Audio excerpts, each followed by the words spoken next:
Sometimes an evil way with words, I'm a super villain. I get away with words he couldn't say, he ain't appealing. If it ain't me, then you don't wanna hear him talking reckless. If it ain't me, then he can't come over and stay for breakfast. If it ain't me at 3 a.m., you might not read the message.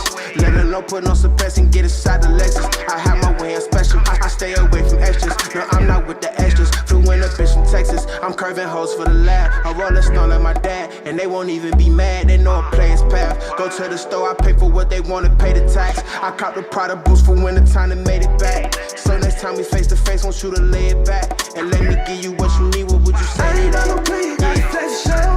Yeah. Come in with me, stay here, they gon' let me go. She just wanna buzz it like electro. If you wanna play, you gotta let me know. Big call around, it's going down. I put it down the same. She love the sound, I put it down. I make it scream my name.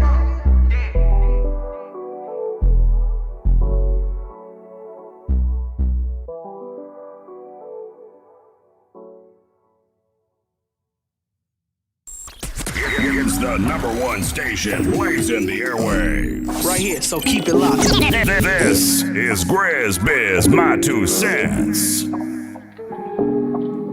I got sit money, I got flip money, I got that sending my gifts out through the lift money. I got that call a nigga now to clear the strip for me. The rare time I call a nigga to make a hit for me. I got my own, but your hoes just make it lit for me. You play the bro, but we know you really a bitch to me. I pass around my secrets and even snitch to me. Like discussions without impressions, it's hard to get into me. I think the reason it's harder now for me to find a lover. I give credit to the lack of limits I've yet to discover. I get the impression she's an enigma or something or other. Got the right to suspect her, but never enough to cuff her. See niggas mad I did what they do when they had to. Like niggas mad I brought my McDonald's into the classroom. I got that, do it even if I never asked you. Looking too long into the past, what have it passed you? Long text, no sex, that's just a simp in ya. You feed off the little tension that she just sends to ya. I gotta stop her every time she try to mention ya. Cause I remember my time and really how short the distance was.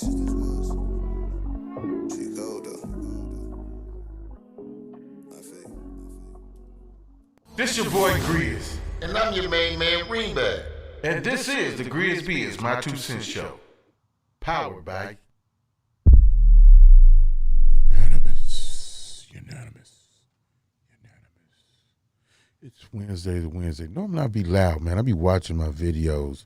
You know what I'm talking about? You be trying to correct and yourself. So I be watching my videos, our videos, man, and I be peeping like, nigga, you be. See, I was almost there. I was ready to go there. I had to realize what my co-host and other people were saying. Like, I get really animated and carrying on and go over the top sometimes, and I be having to check myself and pinch myself. So I do what we call a little self-therapy, you know what I'm talking about? Okay, long story short, there we go. It's Wednesday, and I'm glad to be here. And I got my co-host with me. Let's give a round of applause for Ivory the Airy.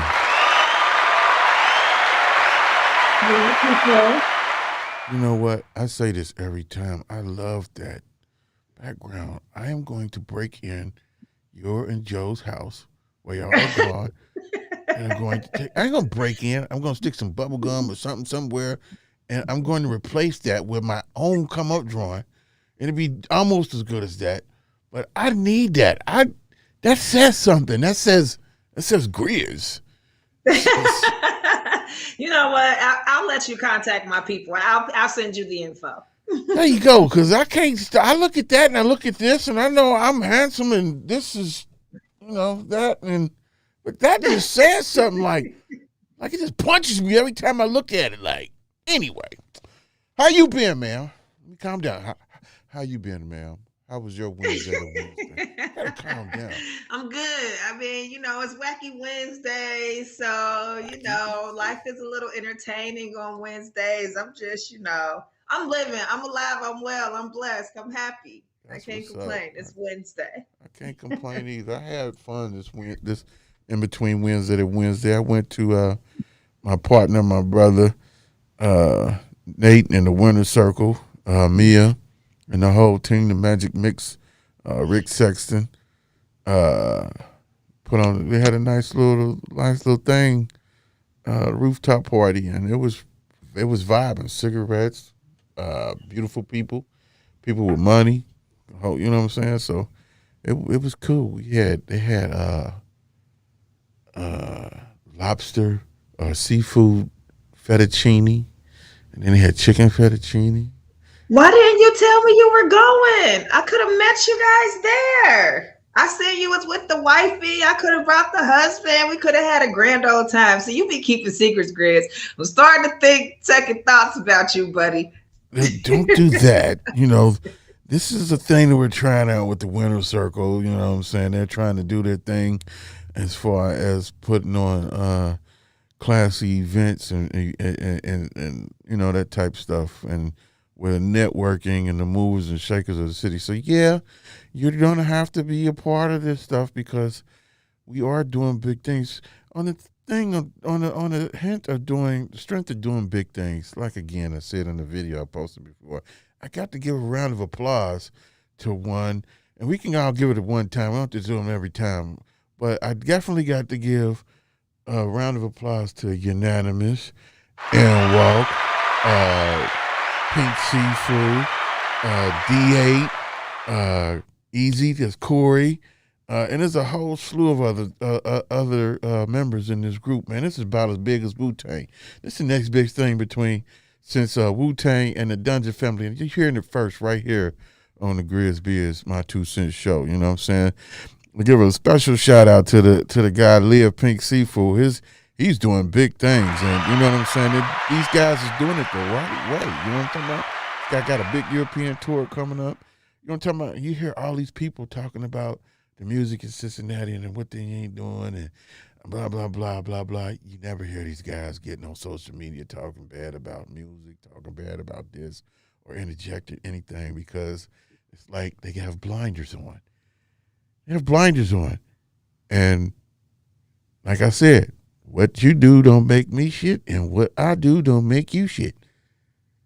You know what I'm saying? So keep the blinders on and keep your nose to the ground. So I'm real excited about that. And that also trickle down. You know what I'm talking about? People don't understand that once you in with somebody and you're cool with people and you do good business and so forth like that, there's no egos involved.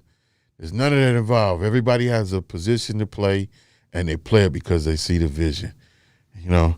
And I just wish everybody is the best, is doing what they're trying to do and doing what they're doing because, baby, let me tell you, doing this right here, you got to have a passion for being what you're doing. You know what I'm saying? You got to wear so many hats and so many things to do, man.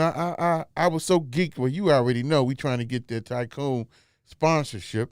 You know what I'm saying? And we already have networks and connections made, but you got to play many parts and do many things to make this machine roll, and you can't stop.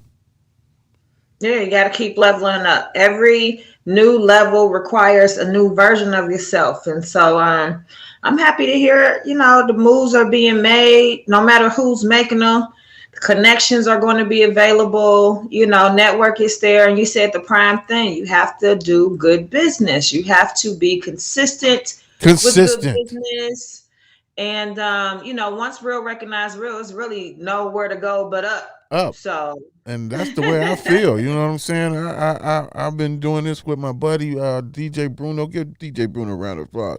That's the guy with two guns, my homeboy. So, you know what I'm saying? I can call on him for anything, advice as far as what to do, this and that, because I consider him an innovator. I consider myself an innovator because a lot of these cats is younger than us, way younger than us. And we've been doing this for a minute with ourselves and 8-Ball Magazine, Soaking Wet, you know what I'm saying, and innovative. I hang around innovative people that can hook equipment up without no instructions and play it, or a person that can have a crowd of 30,000 people when the Hot Boys first came out. Nobody can really say that. When we didn't have to pay to get on to open up for them at the Nutter Center. You know what I'm saying? That was a big thing. I hang around people who are innovators who want to get things done and vision. So, but anyway, last Wednesday, what was we on last Wednesday? I don't know, but this Wednesday, I have really. You had your DJ co-host. I mean, your DJ that was a Oh, that's guest right. on the show. Yeah, Sean DJ and Sean Kelly. DJ Sean Kelly, and he replied to the post too because I made a post about the Tupac. I don't know if you've been keeping up with the Who Shot You. You know, Tupac, who killed Tupac and who killed Biggie. Now, everybody had their views and opinions and so forth about it. I remember when it first happened, I was sick to my stomach too. Like, damn, man, that's messed up. And the first thing that I thought was Suge killed Tupac because Tupac wanted to leave. You know, that was such a remarkable incident. I remember exactly where I was and what I was doing right now to this day when I heard the news that Tupac was shot. I don't think they pronounced him dead right at the moment, but it came on. Everybody know the Wiz is the big radio station here in Cincinnati. Shout out to the Wiz. Let's Let's get a Wiz around the football applause. game, and they made the announcement right as the game was ending, and it was kind of like, damn, Tupac. You mean to tell me Tupac might not make it? He's been fatally shot. I think that was the words they used at that time. He was fatally shot. Tupac has been fatally shot. Leaving Los Angeles nightclub or event or whatever it was. But yeah, that was a pretty traumatizing thing. Just from a fan standpoint, I was a big fan of Tupac. His versatility in his music was amazing. His ability to connect with his audience was amazing. And I wasn't even supposed to be listening to rap music back in the day because I grew up in a Christian home and it was no secular music allowed at that point. So I had been sneaking and listening to Tupac in my headphones for months. And it was like, this guy's a music genius. There's no other artist that still to this day, I'll be honest, I can't really relate a lot of artists to his genius and his versatility. And that you hear the word genius and you hear the word, one of a kind thrown around, but really Tupac was really one of a kind artist. So I kept up with it early when everything first happened. And there were just so many conspiracy theories and different stories. And what I couldn't understand is how the FBI themselves couldn't get down to the truth. Well, come to find out, the police had their hands in it. So I guess it all makes sense now. Yeah, all in it. And it's coming out even more. Everybody's done the Biggie movie. I remember when, I can't say the girl's name that played on Power, Notori. Notori, yeah. Yeah, her when they did the Biggie movie. I think it's like 2 renditions of it, of Biggie Smalls' movie. And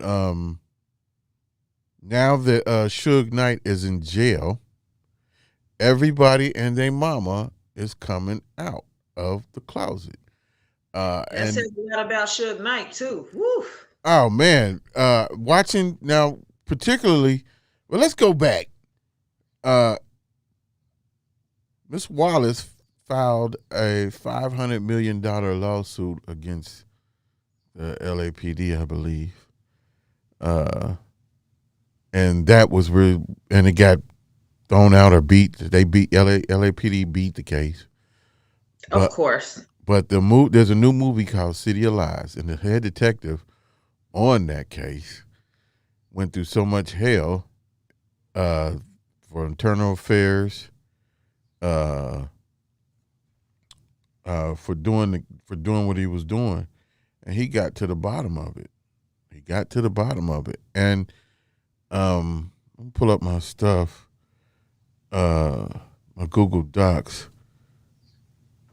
I can't think of dude's name right now. I should have had this up earlier. Give me a minute, y'all. Hold on. But that movie came out, and they was trying to block the movie for a minute. It finally made it to Stars, because I was looking for it for a long time. Like, damn, where's this movie at? And it had to be from somebody who was on the case. So fast forward to now, you've got all these people who were bodyguards. This guy named Keefe D, who was a bodyguard for Puffy, or did security work. We don't say bodyguard. We said did security work. I say bodyguard, whatever it was.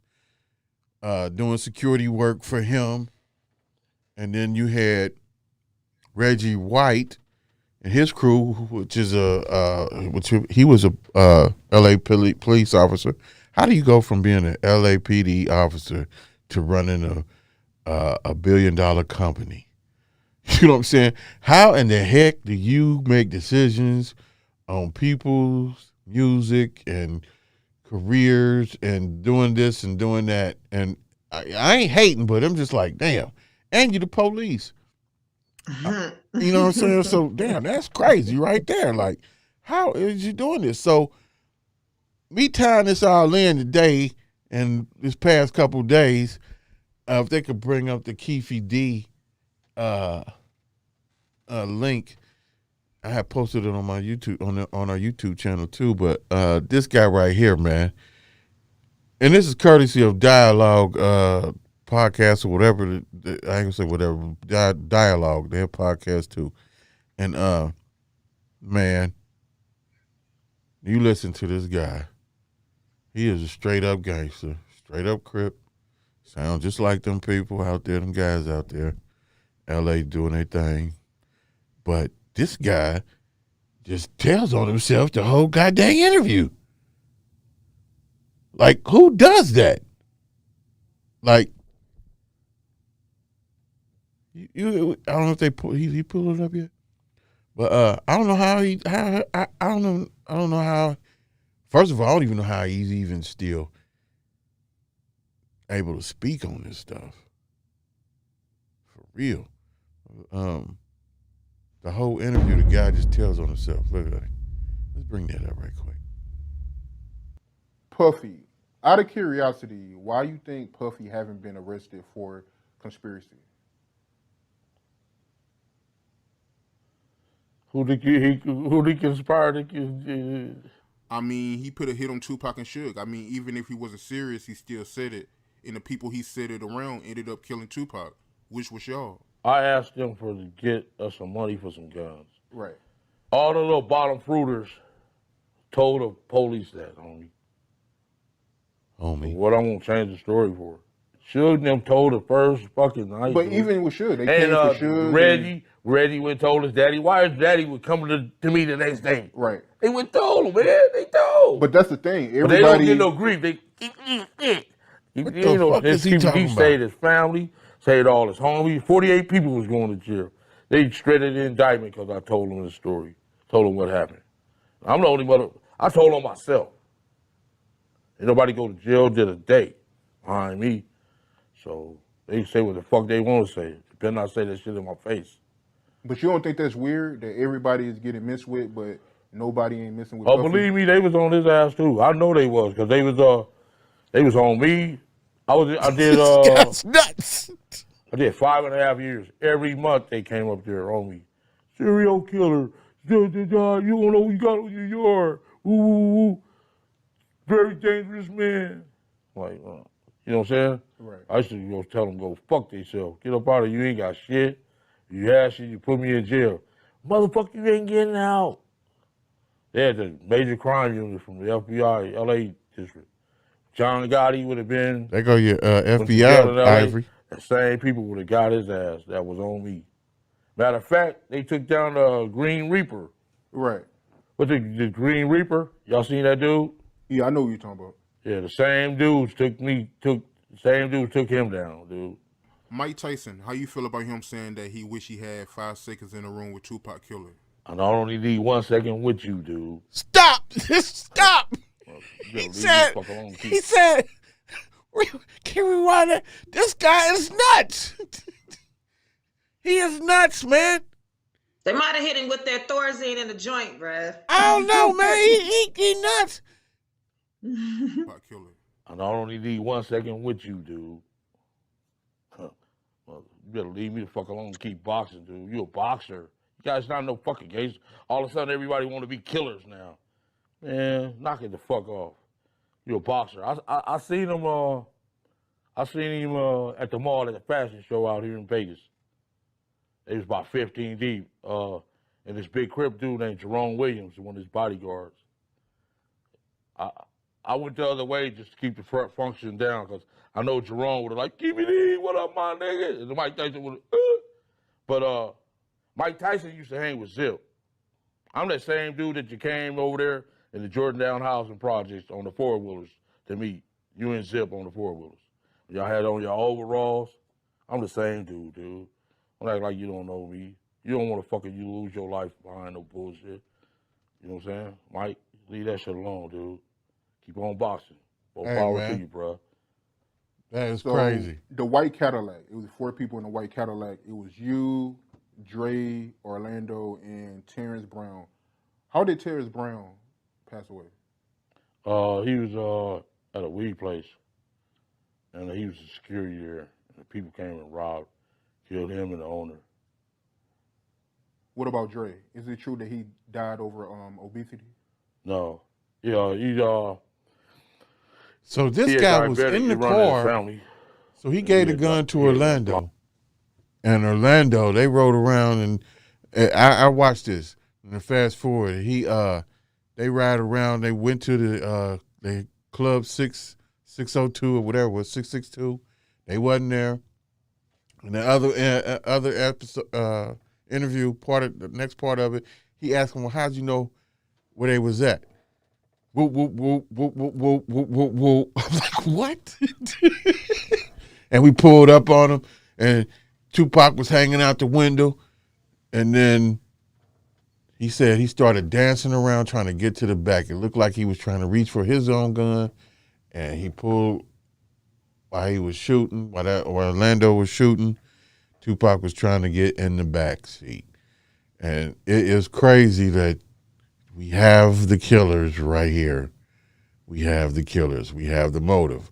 He says in the other interview, "Hey, you keep trying to get me to say it. Dumb, you already said it. You already said that they was upset." He didn't say they was upset, but Puffy put it out there, and Puffy's smart. Diddy smart. That was gangster, but he fucked up hip hop with that one there. He told him, he said, "I got $1 million if they hit the CEO and Tupac." And the way he said it was in a general way. So these guys took it literally because they already get tickets from Puffy for every time they come out to L.A. They get about 50 tickets, so it's a bunch of 50 Crips at any given party, at any given concert. So he definitely was on the payroll. You know what I'm saying? That's why he kept saying tickets. But it's too late, man. You didn't start here and told everybody you was in the goddamn car, who had the gun, who was shooting this, that, and the third. But the other, what is anybody gonna do about it? Nothing. There's nothing they can do about it. I guess he told the plan. Is there a statute of limitations on this crime? Probably. It probably is. But I see they selling the car that Tupac got shot in for $1.7 million right now. Yeah, and I wonder who that's going to. You know what I'm saying? That's crazy. But the messed up part about it was that there was a hit supposedly from Suge Knight, $13,000 hit on Biggie's life. That's a small price to pay for a man as big as Biggie Smalls was during the epitome of his career. This is the kicker. Now, this is where Keefe D and Reggie White, the stories, is the Biggie part, because allegedly, when Tupac died, nobody got paid that $1 million, that $1 million. And nobody rolled for Tupac either. Right. And Keefe D said that too. And Keefe D said that. And since there was no money paid after Tupac being killed, then the theory is, and I think Keefe D killed Biggie because they didn't get paid. I believe that. I gotta watch what's the name over again, the the movie because I watched it last night, but I fell asleep too. I Rich, did. we get old, ain't we? Yeah, man. I had to be up at work and get this money where, you know what I'm saying, I'm getting this little extra paper, fixing these laptops and stuff, getting these orders together. And I'm like, man, I sat there on that couch and I'm trying to prepare for the day's show and was like, So I know where I went wrong at. I know where I went to sleep at, but that Yeah, I'm sure you do. that's where the conspiracy come in is that since it wasn't Reggie White and his people, that it was Keefe D because he didn't get payment for killing Tupac. And what you just said was the truth. That nobody ride for Tupac. Nobody wrote. Nobody wrote for something. Tupac. What I do blatantly, vividly remember is there was such a public outcry to find Tupac's killers, but nobody. When you talk about the fan base, the connections, the network, all these different people that Tupac had ties with, legally, illegally. I mean, you know, with people in these gang affiliations and whatnot, I was honestly surprised that there wasn't a lot of bloodshed behind his murder. I was surprised that there was not more emphasis put on like really finding his killer. Like the person that was the most concerned and put in the most work.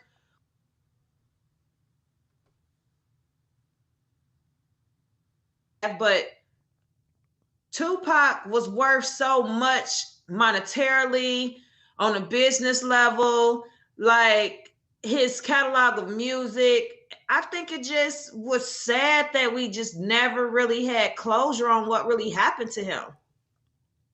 Well, we got closure now.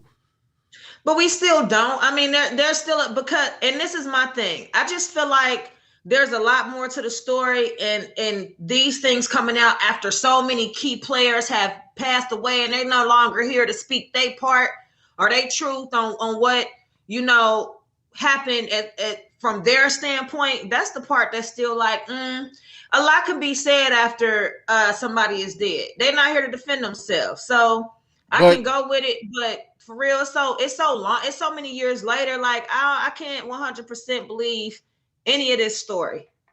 Well, for me, I've been staying with it. I heard Keefe D out of his own mouth killed him, out of his own mouth, and he said after they lit up on him, he said it was a group of girls that tried to ride up on him, but he said but they got their front windshield shot out, trying to roll up on them for shooting Tupac and Suge. So, with that being said, this guy he didn't told exactly how it went down. You didn't have to watch a movie. You didn't have to do nothing but listen to this guy right here and Reggie White on these two interviews and back and forth and collabing stories. But the bottom line is, I heard it from this guy's own goddamn mouth. Puffy put $1 million hit in the air. He didn't confirm it. These guys went on ahead and did it because they thought that they was airtight, boom, boom, boom. That's what they do. And they went and did what they did. And now the part that is why Biggie got killed. At first we thought it, like I said, was Suge and retaliation. But now you have this Keefe D who didn't get paid from that hit and took Biggie out. So that's where the confusion lies with me. But like you said, Puffy ain't going to jail for that. They ain't gonna be able to tie that on him like that. But that should be a a black eye and on him, man. Him and Suge, man. Both of them guys. If you heard the stories that these guys around them was saying, like everybody thinks that Suge was this big blood, this, that, and the third. And you done heard on numerous occasions how he was a big guy, but football player. Everybody talk about how he wasn't this and wasn't that. And we don't know. We all speculating. You know what I'm talking about? A man of that size can intimidate people. You know what I'm saying? That's the bottom line. But they said he got in the game after he got his millions, and he started paying those guys for protection and putting in work. You know what I'm saying? I'm like, that's believable. Shit, I don't care how big you is. You can't fight no bullet. You can't fight no bullet, damn it. You right about that. It stops mattering when other people can get a weapon as big as you. So, I mean, let's just be real. If I can shoot you 100 times and know you're not going to make it, I'm no longer scared of you. Right. They was calling them, what did they call them? Off-brand gangsters. They call them off-brand gangsters. The one like, I don't know, allegedly. We're going to keep using the word allegedly because if y'all come for me, I'm just reporting what we seeing, and you know what it is. But I don't want no smoke with nobody unless you bringing me smoke, then hey. But oh, you want all the smoke. I do want all the smoke. We're trying to behave. Trying to behave. I know them people, my people in high school, like, Paul's not like this in high school. Yes, I was. You just didn't. He was still living at home, could get his ass whooped. Now ain't got no consequences. This nigga is nuts. Free at last. Here we go. Sorry. Bring it back down. There you go with his outburst. I'm bringing it back in. You know what I'm saying? But they call them off-brand gangsters. You know what I'm saying? So like Soulja Boy. You know what I'm talking about?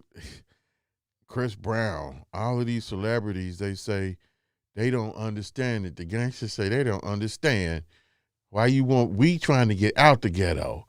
Y'all are out the ghetto. Y'all done made it out the ghetto, but want to come back in the ghetto. You 40-something, 30-something years old talking about gangbanging. No. But if you want us to get, if you want Let this, me tell you something. I don't want to be no affiliation to nobody that's shooting at nobody. Y'all leave that shit over there. I'm trying to be cool. Now, I ain't gonna say I ain't gonna be affiliated. I just ain't gonna throw nothing out here right now. But those who know. But if you truly know gang banging and the culture, then you know that it was started out as creeds and things that you had to abide by that was for your community. You know what I'm talking about? And they was formed to keep crooked police officers and they did the patrolling of the neighborhood. You know what I'm saying? Sort of like the Black Panthers. But of course, everything turns wicked. You know what I'm saying? So to be affiliated with that right now, and those guys is really putting in work as far as killing each other. And I hate saying that, but you step on the crack, you step on the line, you're liable to get shot. You know what I'm saying? If you touch down and you don't tap in with the right people in the right neighborhood, you're liable to get shot. They really shooting people. You know what I'm talking about? And that. Why would you want to go get involved in that at that age, at anything, at all? If you got a house on the hills, if you got Lamborghinis and swimming pools and eating good every day, and why would you want to come here? I don't know. They want to end up on a T-shirt. I don't know. Maybe it all seems fun until somebody get hurt. You know that old saying. It's all fun and games till somebody get hurt, and then we'll see who plays victim. Right, but yeah. So the gangbanging, which brings me up to your boy. He wasn't gangbanging, but he played the first major gangster, gay gangster on TV. Can we give a round of applause for Michael Williams? You know what I'm talking about? Kidding me? Why? See, that was the difference between being gay back then on TV, and he was the first gay gangster. Omar wasn't no flaming, and I don't use that word, whatever it is. You're flaming to me. So if I offend you, I don't mean to offend you. You're flamboyant. You're Pope dope, whatever. What's the dude name with the TV show? Posey. Pose. I don't know. What's that black man name, man, that be wearing the dresses? I'm drawing a blank. You know who you're talking about, but it Posey, Posey, Poopy, Potty. I don't know. Pose, I don't know, whatever the nigga's name is. It's Who? Pose. Oh. The name of the show is Pose, okay? Oh. And you are referring to. Yeah, that guy. I It consider. won't come in my mind. Not Tyler Perry. We ain't talk about Tyler Perry. Tyler Perry wasn't in Pose? No, we talking Damn, about RuPaul. RuPaul. No, he ain't in there either. This guy's another dude. I'm sure our producers can find it, but RuPaul's a flaming one too. But, you know, the point being that when Omar came out, Omar was thug, nigga. I don't think nobody gave a damn if Omar was gay. I don't ever remember seeing no kissing no man either. I don't think I ever seen him kissing no man or nothing like that. No scenes with no man. TVs and went way left since then. But Omar, he put fear in Negroes. When Omar came down the street parted ways like the Red Sea. You dig what I'm saying? But yeah. So Omar allegedly. Let's call them effeminate men, because China just banned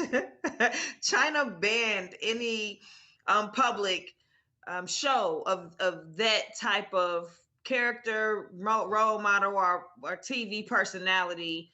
Let's give China a round of applause. Some censorship. Somebody is taking notice. Don't hate me. Don't hate me. Don't hate me. But yes, I can dig that. Some type of censorship. You know what I'm saying? But to be fair, they need to do it all across the board as far as everything else too. So to be fair, I do get that. Yeah. I do get that. They're saying that that Michael K. Williams' death is related to fentanyl. Yes. That he got a bad dose of drugs, and they're looking for his drug dealer right now to bring forth murder charges against him because you know what? I didn't realize how small a lethal dose of fentanyl was. It don't take barely crumbs of that to end your life. To end your life, knock you on your ass, and put you out. They use that for elephant tranquilizer crap stuff. And it's so scary because they are on the street level, like with him, they cutting that stuff with everything. The heroin, the cocaine, all of that stuff, the ecstasy pills, all of that stuff. So you don't know what you are taking. And that is a scary thing. I'm like, I didn't hear about them going after his drug dealer. Oh yeah, they looking for him right now. Breaking news, Washington Post, baller alert, Shade Room. They gonna all tell you if they catch him, he's dead meat. They gonna fry that boy about selling that fentanyl. Whoever this drug dealer is affiliated with, y'all better cut ties and go your separate ways right now. He gonna bring down the whole organization with the time they finna get this man. Man, I can tell you how it go, because just like you said, these new age fake ass street gangsters, they ain't trying to go to jail. They don't want to do no time. They just want to live in the glory of being, who they are. And as soon as the police get to talking to them niggas start singing like birds. They tell it on everybody, grandmamas, mamas, and where everybody stay. So I don't trust them. I keep my nose out that business. Hey, I'm say what I'm doing, what I do, but would I be around or whatever, but it's out there and you got to be careful. If you're doing any type of drugs, even marijuana, you still got to be careful of what's going on, because people will do anything to make you think you're getting the high and to get that money, get whatever money they can off of you. You know what I'm saying? And like you said, they don't give a damn. You would think people would learn as many news arrests and carrying on, or people dying from this stuff. You know what I'm saying? You would think people would learn from it. But I'm just, it behooves me on how many rich people people that have other means of entertainment, how many of them are involved with street level drugs? I mean, to me, it's like you got all these money and networks and opportunities and ways to have fun. Why you want to do drugs? Why is being high your version of having a good damn time? That just blows my mind. Ain't nothing I want with no damn drugs gonna have me somewhere itching and scratching and think I'm hallucinating. The hell be wrong with folks? Well, what You know, when it comes to stuff like this, it's hard for me to really like feel bad because it's like make better decisions with your life. Why do you want to do street drugs? I don't know. It's weird to me. I mean, drugs have no economic line. No, they don't. You But know, I'm just saying when you have access to other means of fun, because that's how it usually starts out. They always use the term party. You want to party? We're going to party. Let's have a party. If that's not a party, like somebody gonna lose their life, which they did. And I mean, not to make light of the situation, but it's just a lot. I mean, I know what you're saying about drugs. Believe me, I know it. I'm not It's saying like that this. drugs should only be done by poor people or any people. But what I'm saying is when you have access to much other means of having a good time, why pick that one? because you got so much money, you do this, you do that, and you don't have so much money, you do this, you do that. It ain't about the money, it's about the high. It is about the high that whatever drugs give you. And I can use marijuana as a good example. You know, from Reggie to Hayes to Kush to Loud. You know, there's a certain level, even with me smoking. Okay, you got to ask yourself, how high do you want to be, nigga? Damn. Yeah, but ain't nobody dying from no weed overdose. No, but I'm not saying dying. I'm saying the high.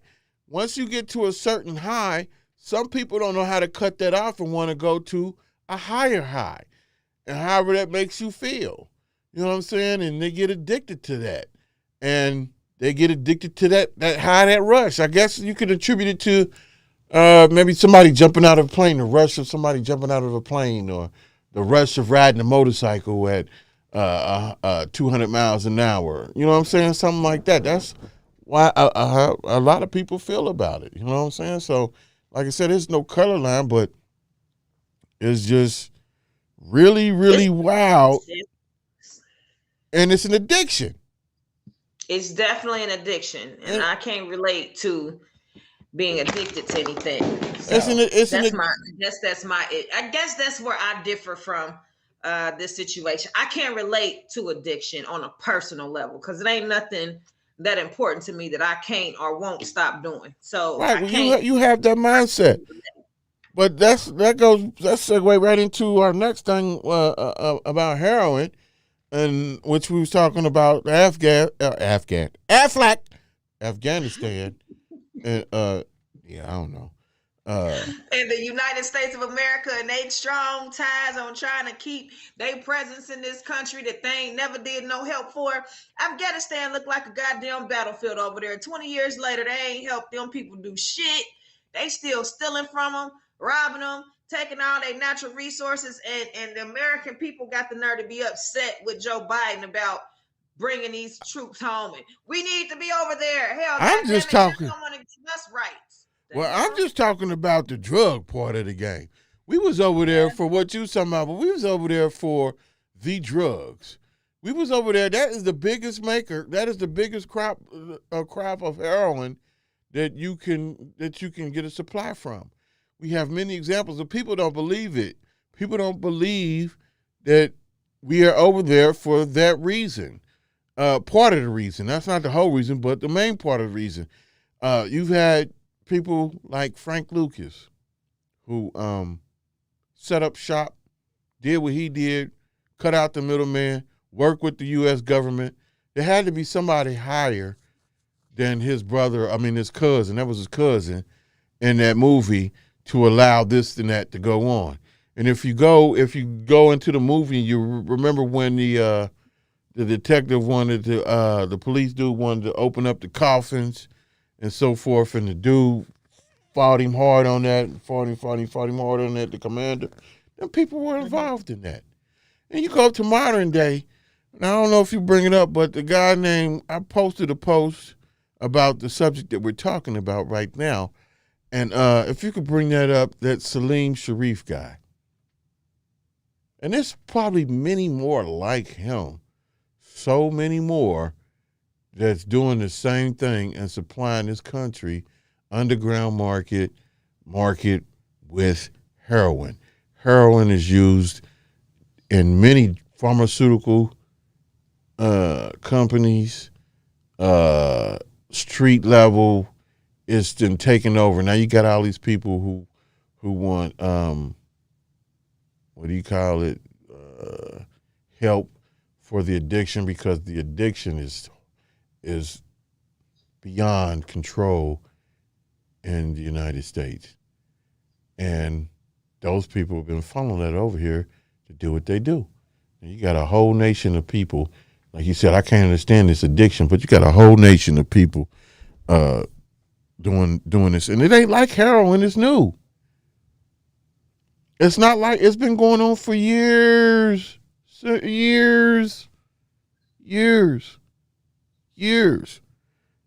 it's affecting a lot of people. And it brought me back to, I was talking to, there he is. And ain't that a foreign name? Or was he born here? What is that uniform he got on? What school is that? Is that the Naval Academy? Some academy.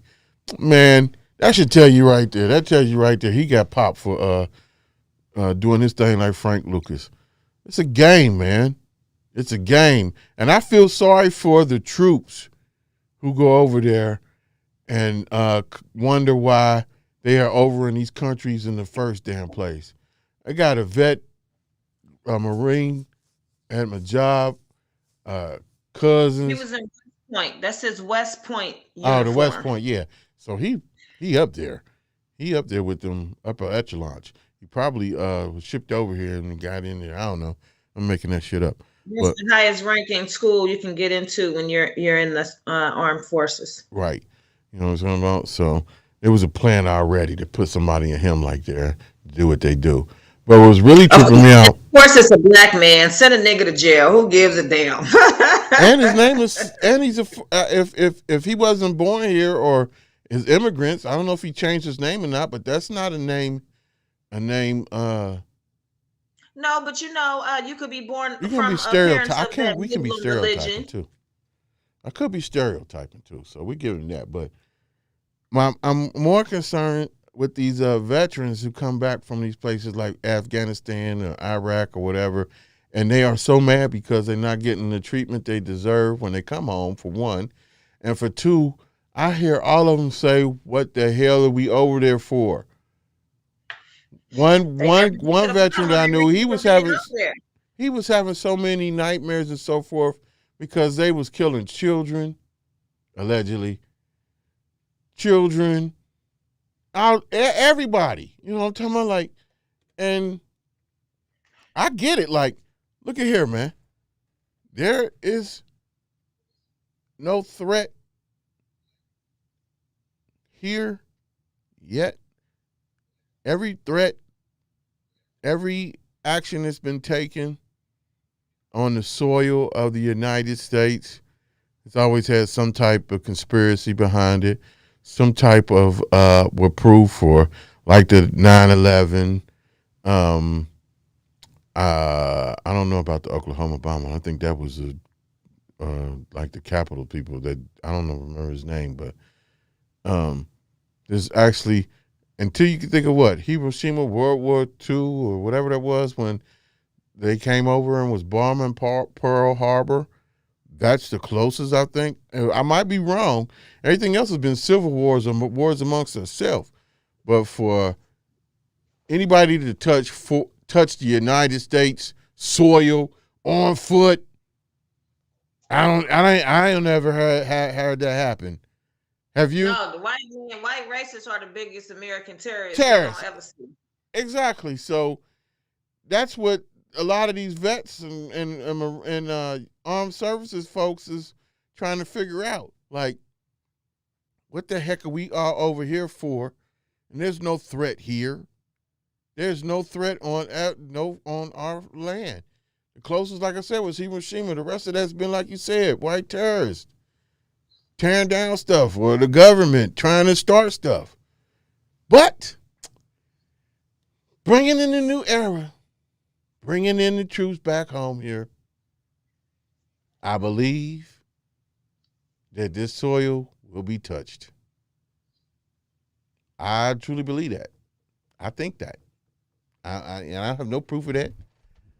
Every dog has its day. I tell you that. America definitely is going to, at some point, have to reap what they've sown over the years, and however that's going to come about is going to be definitely devastating. But America, especially white racist America, okay, so let me just clear the air. A lot of times when I'm saying America, I don't mean like us average everyday white, black, brown folks. I'm talking about these extreme racist terrorism, KKK type. That's who I'll be referring to. So if anybody was confused, that's who the hell I'm talking about. But them bastards are also a group of people that's gonna have to reap what the hell they've sown. And the sad part is we, the American citizens that are innocent, are the ones that's gonna fall victim to all the bullshit they keep doing.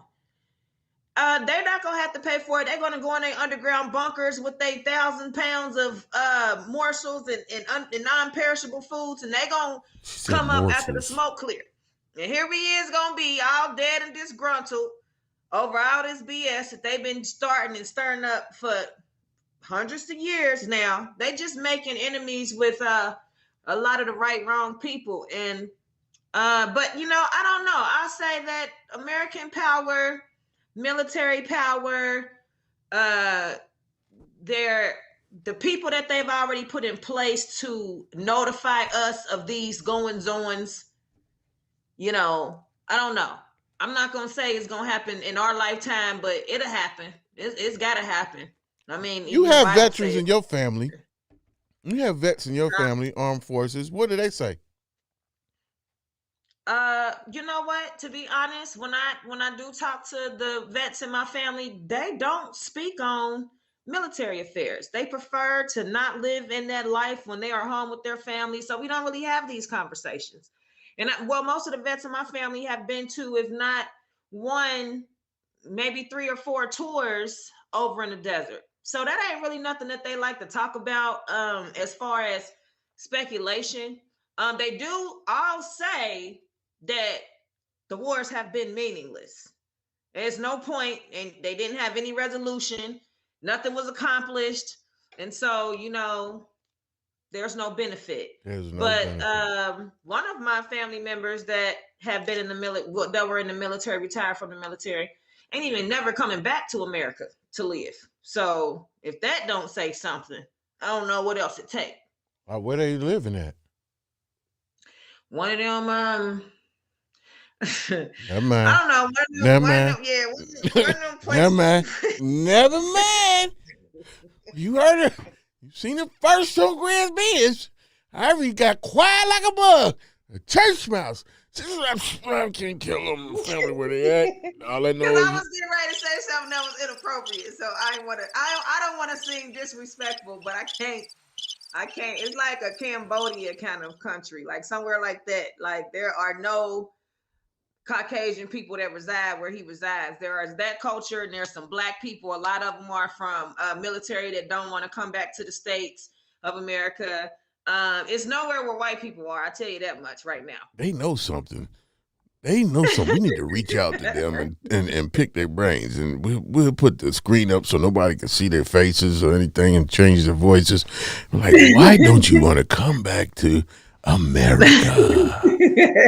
My cousin if I don't ever see America no more, I'm cool with that. Y'all send me a postcard. I call you on FaceTime. You can see my face.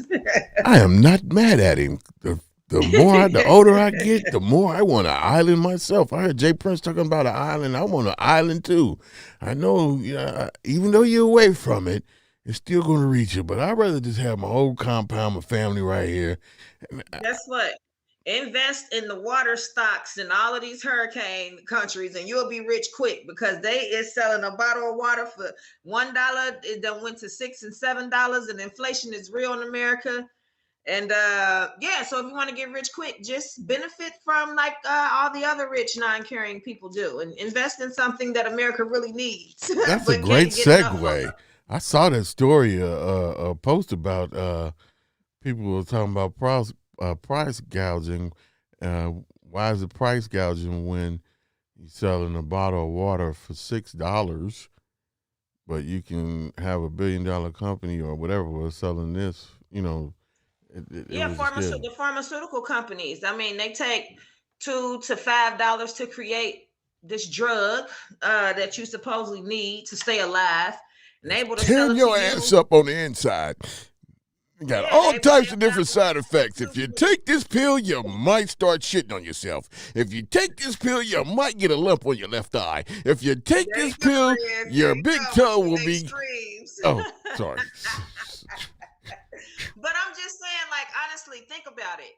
They can use something that you need, right? You actually need this to sustain life, and they inflate the price 1,000 times. It take you $5 to make it, but you can sell it for $1,000. That's unreasonable.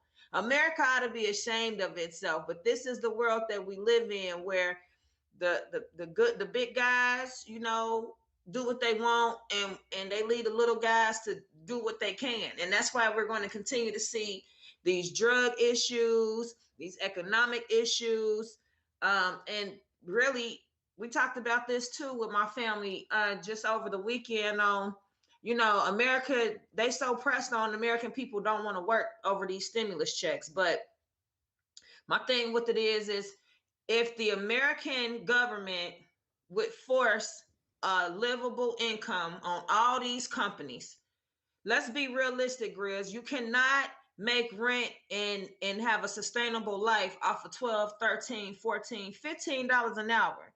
But this is all these companies are offering, but they are $1 billion industries. The government gonna tax your taxes and tax your house and tax your neighborhood and tax your groceries, but they refuse to give you a livable wage. And you wonder why nobody wants to go back to work. Hell, if they was giving me $900 a week and I ain't have to do nothing to get it, I wouldn't be trying to go back to work neither.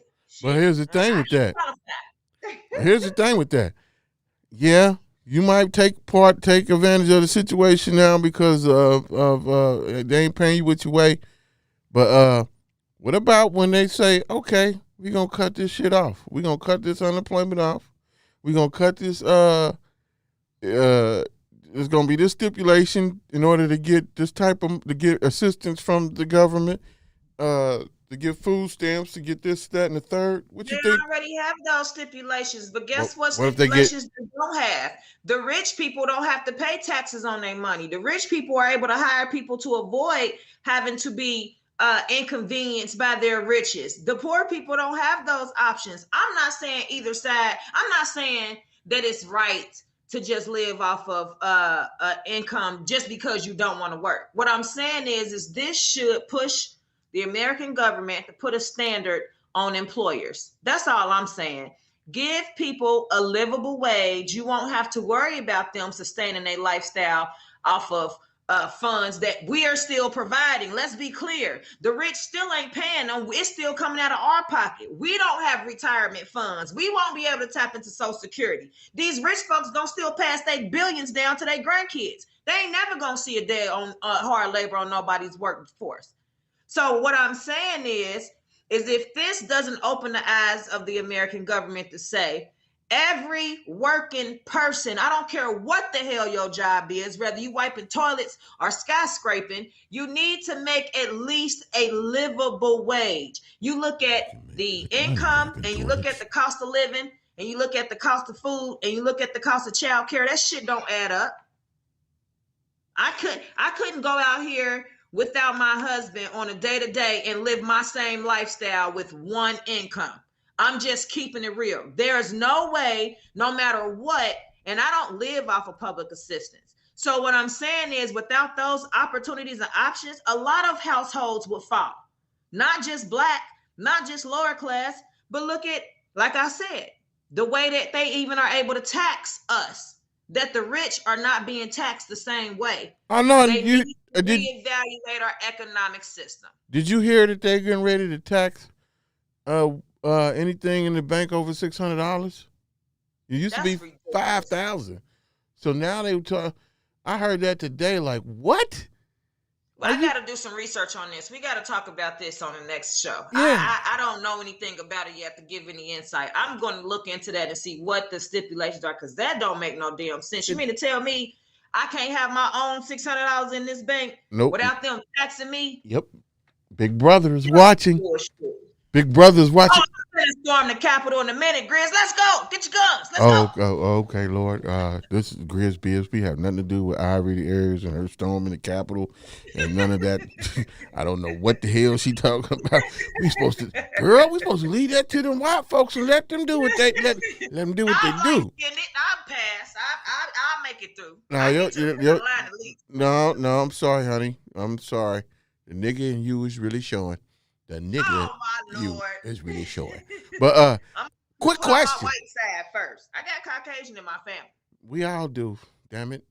I ain't even go there. But anyway, I asked you, have you heard of Larry Elderman or Larry Elders or whatever the hell his name is? Okay. You're going to have to peep him out too. But this guy is, I'm going to do more homework on him too. But it brought me, I saw something where it's talking about he thinks that he's in some type of government, but he thinks that the slave owners should get reparations. I did hear something about that.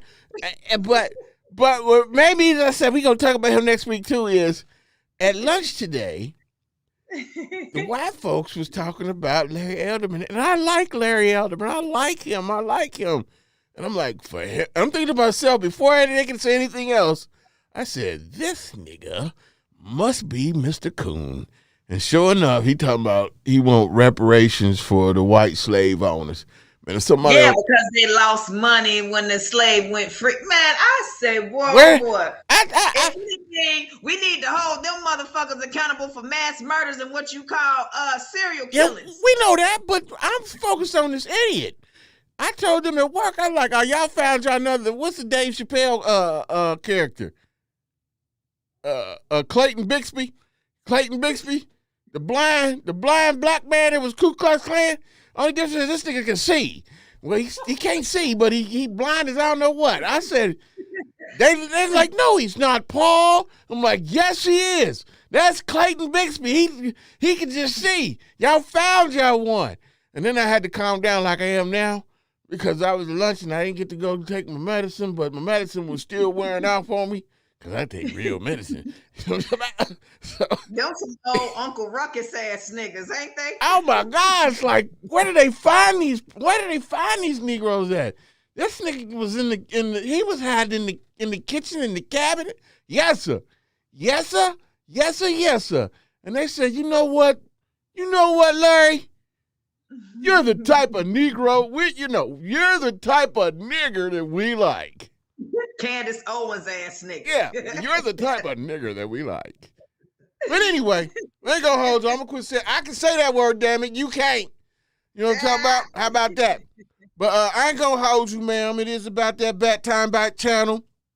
You know what I'm saying? As always, we keep it short, simple, speaking to the point. And we're gonna get back with y'all next Wednesday. But as we always say, don't be stuck on stupid and relax on dumb.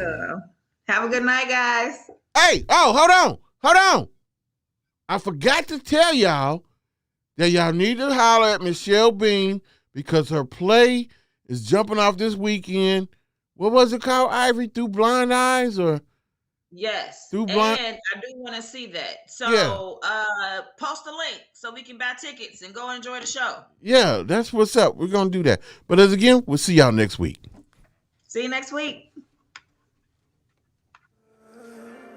Feel of attention and I feel it. I just put it down with my brothers trying to get it. I just got your hoe and she with me fucking with it. I'm not on the floor with your bitch about to spin it. Give me 50 feet when I step in. I just kill the game.